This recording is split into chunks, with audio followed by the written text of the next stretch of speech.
Hello guys, this is tutorial stream, and in this video you will learn how you can create or add a new subtask to add it to your task in the Any.do mobile application. So let us begin.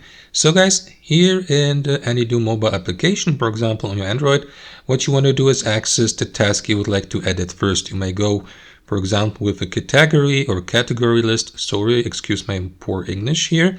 Or you may head over to all tasks at the bottom and simply pick the upcoming task from that list. So let me go with that go jogging task for today.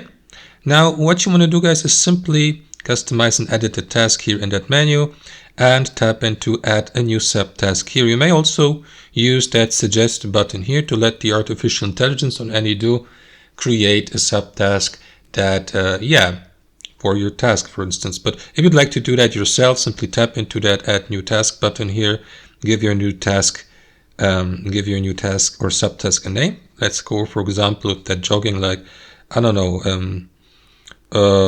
put on shoes or something like that. If you're going for a run or for jogging, tap into that checkmark button in the bottom right corner, and that is going to add the subtask to your list. As you can see now, don't forget to tap into save in the top right corner, and that's it. Now if I, for example, tap into the given task, you will see here to the right that there is a dependency 0 out of 1 subtask, so indicating that the given task features a subtask, and you may at any time mark the given subtask as complete, as you would do with tasks. That's it guys, so that's how it works. Hope you enjoyed it, and until next time.